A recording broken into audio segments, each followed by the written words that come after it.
going back in time, there wasn't that level of public acceptance that there is today. Sometimes for considerations of public policy, sometimes for personal considerations about what does gambling represent, other than a tax on the low-income people in the United States. But secondly, I think is the technology and the transparency of gambling as it is today. And I've talked to people who said that the concern about athletes being induced to fix games or throw games, which happened to me when I was playing at Georgetown. We had a game where the other side took money from bookies not to beat the point spread. The feeling is that can be managed now with the transparency and the data analysis that's available. So I think those two things on parallel tracks contributed to the tipping point, which the Supreme Court not only reached the tipping point, but hit it with a hammer with its recent decision saying that the federal law that limited gambling to one state or two states was not legal. And look how prolific the revenues will be, even relative to team valuations in the future. I hear a lot of different estimates. Some of them are sky high, some of them are not so sky high. It's going to depend on whether there is congressional legislation and what kinds of restrictions and limitations are put on the gambling on sports. Totally understood. So, ladies and gentlemen, here is an exclusive that you probably didn't know before, but I have visual evidence. I found you in South Africa researching the viability of an NFL expansion team in Cape Town. Is that correct?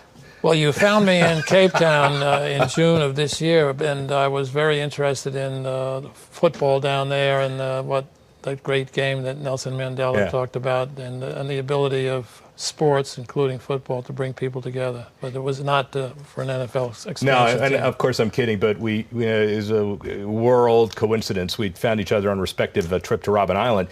But a segue into, and it was great seeing you there, but the segue into expansion, NFL in London, NFL in Canada, NFL in Mexico, NFL as one-off games. Talk about that generally. Well, I think that the one-off games are likely to continue for a while, maybe for a long while, because the idea of having a division outside of the United States with long-distance travel, I don't think is realistic. And it may not be realistic in the current environment to think of a league that's got more than 32 teams. So I think the London experiment might be extended to Europe. I've read about the possibility of games in Germany, which was the heart of NFL Europe when we had it. But I think that you're not going to see divisions and conferences outside the United States. What you could see would be feeder leagues in Canada, Mexico, and Europe over time. And I think that would be a great thing for the sport. World League of American Football 2, basically? Yes. Or something like that? Something like that. Yeah, okay. All right, let's go off the field for a couple of minutes. We talked earlier in life about the new rules and what's happening, and are we tackling right, the roughing the passer issues? Talk a little bit about that. Well, I think when you discuss those issues, you have to start with the competition committee. And the competition committee has been a great feature of the NFL structure. Some fans know it well. They could tell you who's on the competition committee. They can tell you when it meets. They probably read its reports today online. But I think that's been a key to the growth of the game, to changes in the game, the swing from a game that was predominantly running to a game that's predominantly passing.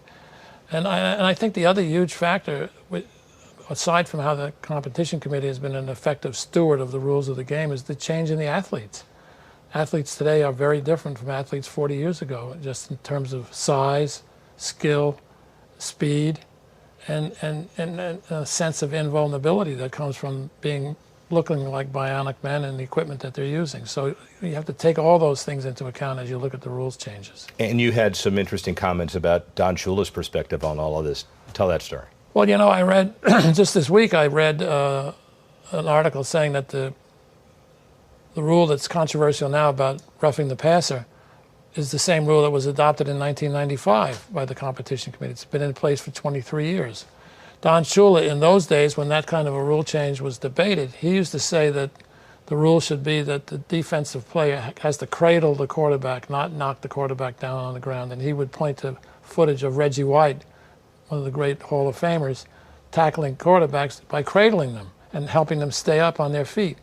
That's a long way from where we are now. The cynics in those days used to say, well, that's because Marino can't run out of this pocket. and escape being sacked. So that's why Don was looking for a rule that had the defensive players cradling. But it's a tough issue, and I think where the league is now is the right place, and people just have to understand why. Let's spend a few minutes, because we have to, talking about basketball, Georgetown. Congratulations, by the way, and nobody knows this, but he is the other 33 on the Georgetown University basketball team.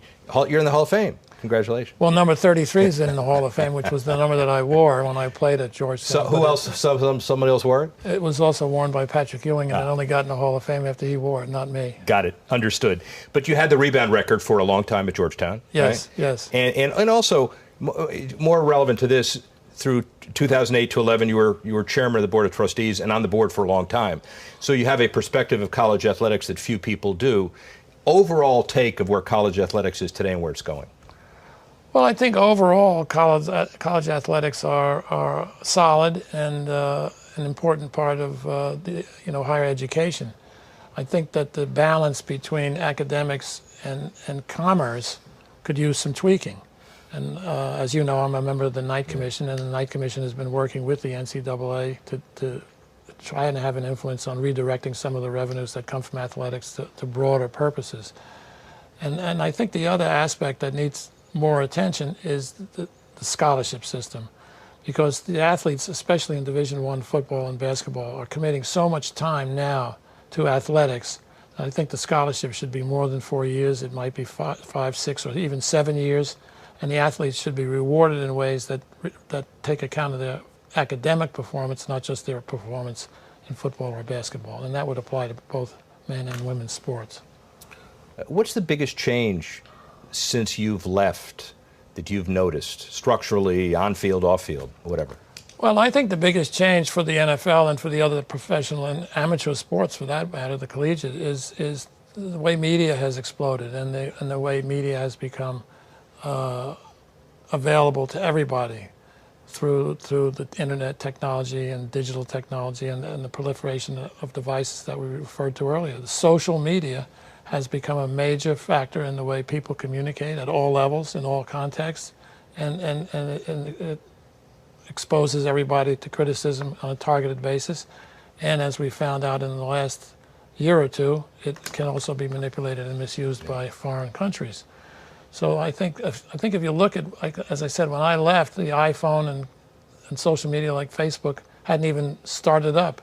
Now they dominate our daily lives. You can't be in a conversation without someone saying, "Well, let me look at my phone and see what the answer to that is." That's a big change. If and when you sit down with Roger Goodell, do you basically tell him the game is in good hands, or do you say we've got to make the following changes? No, my perspective with Roger is I think the game is in good hands, and the game on the field is really strong, and that's the critical thing, and that's a tribute to the college game. It's a tribute to the players in the NFL who have not been changed by the money that's in the game today, the salaries they get. You still have people competing as if it's a life and death competition, which in some cases, for people's employment, can be the end of a career because they get cut. But the game is fantastic. The number of really good young quarterbacks right now is exciting. You know, a year or two ago, people used to say to me, "Why do we have Jacksonville and Tennessee in prime time?" Well, now we know why we have Jacksonville and Tennessee in prime time with Bortles and Mariota. So I think that the way the talent is distributed and the way they compete on the field is fantastic, and that's what the beginning and end of it.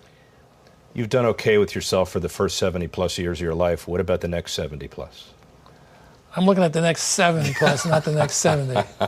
I just want to keep looking at the life through the front windshield and not through the rearview mirror. That's been my philosophy since I retired, and I think it's been worthwhile.